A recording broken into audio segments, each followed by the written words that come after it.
I'm Mitchell McCallson. I am the director of The Wild World of Frolf.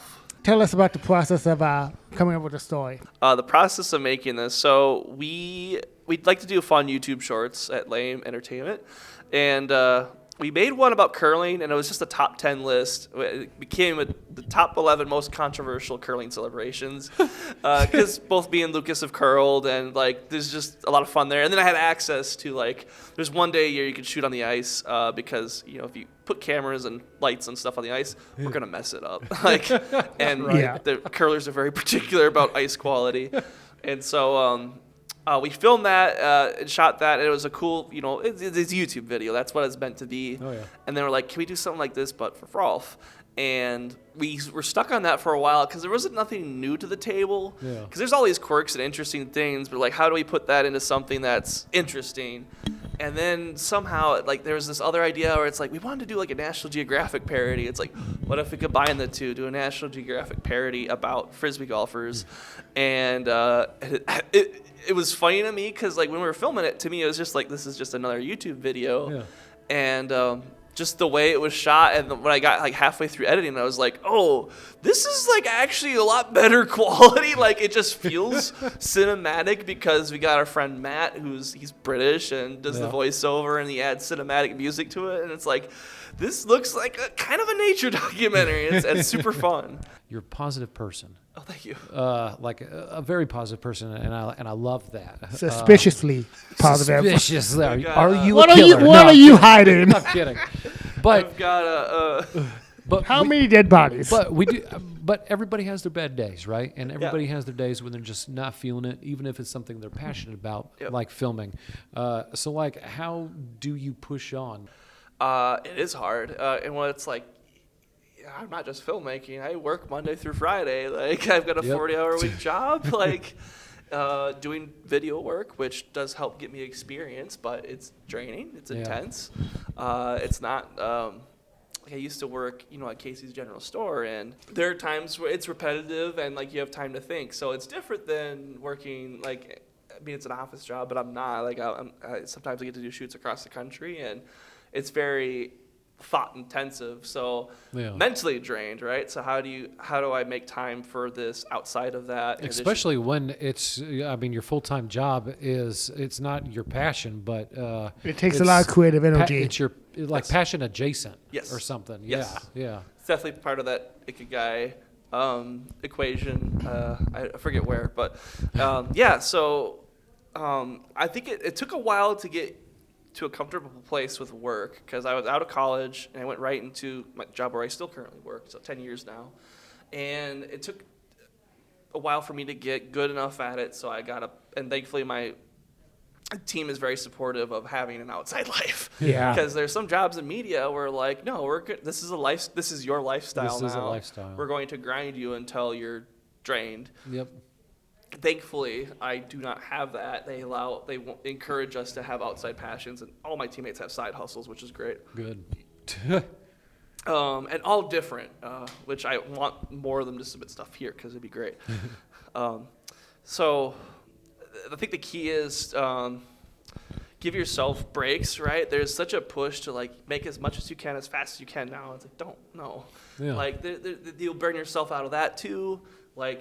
My friends and I play a lot of Frisbee golf. Yeah, we yeah. go out and have fun, or I play video games. Have an outlet. I did curling, in a league for many years. Having that outlet will make you feel better, whatever it is for you.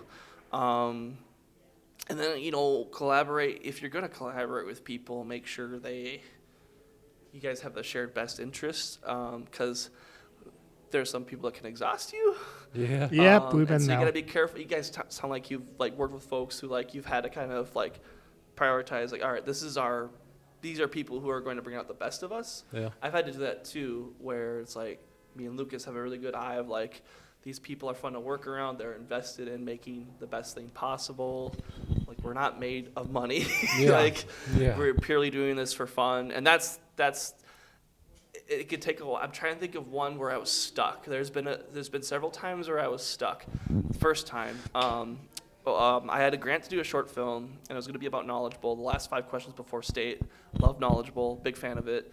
And COVID hit, and so and it sucked because like I had this perfect team of like graduates from the high school I went to. Yeah. They all were they were in speech. They were really good chemistry, but COVID derailed that. And so I had this grant to do a short film. I was like, what do I do now? And I was like, I could just animate it. I dabbled with animation, and I sucked at it. It's so like it's because it's a really hard skill. It's so hard. Animation is so hard. I've been trying to figure it out for years. Yeah, literally, you have to. And there's some tools that make it easier, but it was just like it's not gonna be what I want it to be, and so like that slowed me down forever. Like I want to say a year, Really? And I was just kind of like, and again, it was like COVID, so it's kind of weird that there wasn't much I was missing. I really doubled down on my job stuff, but then like afterwards, I was just like I had to like reflect on myself, like. I want to be doing something, and then I was like, what am I doing? I just do live action. I'm good at video work, and that's I've had to talk myself down from pushing too far into like I'm not an expert in this. Like, what am I good at, and lean into that. Yeah. And so it's like, well, I can film with a green screen. I can do that. So me and my friends, did this different short. It was different, but like. Filmed it with us in front of a green screen and like just went all out in After Effects, which I was comfortable with, and like awesome. And like we got it out there. Once you get something out there, that's the biggest step. Is you made something, you may not love it, but it's solid. Put it out there. Show it to a couple of friends first, right? Yeah. Like, what do you think about this? Friends who care about you. But then like put it out there, get other people to react to it, and once you get a few people saying, "I really like that." That'll build momentum, right? And then it's like, okay, I know I can do this. I can do this better. I'm okay being vulnerable, putting this piece out there and hoping people don't hate it. And then once you feel that, it gets a lot easier to bridge the gap for upcoming projects. The other thing is just, don't take yourself too seriously. Yeah. The world's not on your shoulders. Yep. Yeah.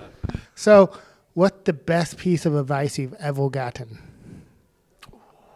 Ooh. Great question. Tough question. But it could be about anything or anything. Best piece of advice. About filmmaking, could be about About Uno. life. Could be about Uno. Ooh, you like Uno? Nothing worth having is ever easy. Yeah. Because if it was easy, everyone would do it. Yeah. Yep. I that's a simple one. I've heard it's overused, but like. I mean, it overused for a reason. Like that speaks true to me.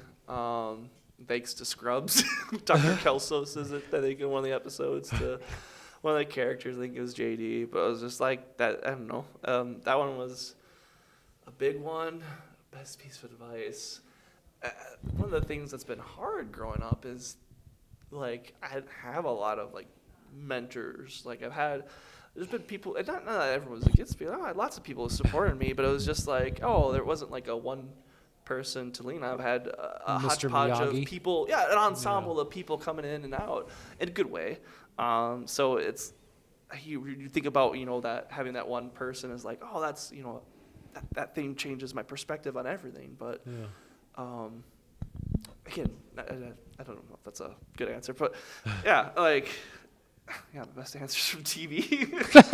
from my real parents. I'm trying to think of like sentimental stuff too. Like who's really changed my perspective on something. God, there was this is a weird story, but this might be great. When I was in speech, my teammate made it to state, so we stayed at the Holiday Inn in Chanhassen, and they have these offices you can use for work if you're working there. I don't know how I ended up there. I think we needed to print one of his speeches off for the competition tomorrow. There was this random sticky note on the tag board, and it said in very eloquent handwriting, let's see, new world is coming, changes here, do your best every day. And it was just kind of like this weird, talk about an indie movie, right? That was my indie movie moment where it was just like this note, like I was kind of lost mentally and just like, but searching for more as a 11th grader. And I saw that, and I took it. Because it was weird, because it was just like, who wrote this and then left it here? Yeah. Also, this is mine now. Yeah. Which, yeah, I mean, well, they left it there for someone, Yeah, so might as well. Yeah. I don't know, it was selfish, but no, it was just like, it was kind of like that, like change is kind of a perpetual thing, and you just kind of have to roll with it, and you could adapt to the world, or you could shake your fist at it and call the world bad. I don't know, like, it was, I found it empowering to, like, do your best every day, like, not leave regrets on the table. Like, I got asked something in a meeting the other day where I was like, do you have anything in life you regret? And I was just like, not really. Like, yeah.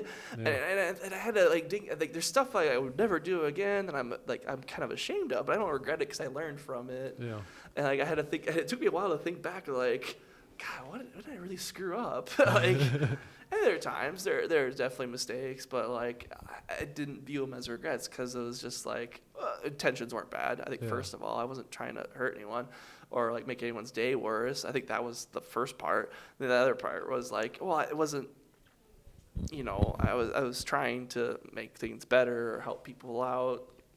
You know, I wasn't trying to put anyone down. So it was kind of like, but I can grow from that, and I learned from it. So, like, I don't, like, a regret is something like, oh, I wish I never would have done that. Well, thankfully, I haven't had any of those, like, point of no return moments yet. Yeah. But that some folks in Better Call Saul have had, but which I think is cathartic for shows like that, where you're like, gosh, I hope I never do that. Yeah. Well, thank you. Thank you again. so much. I can't wait to talk to you next year. Yeah, I know, right? Yeah. I'm gonna use your guys' podcast as I've heard people, like, instead of, like, Hallmark movies, they plan out their Christmas movies. Yeah. I'm gonna I'm gonna look through your guys' podcast. I'm gonna plan out my October. Okay. And you guys are gonna be my horror inspiration. I'm gonna go through the list. Okay, Yeah. I'm sorry. The stuff first. Yeah, what the stuff? Yeah. Yeah.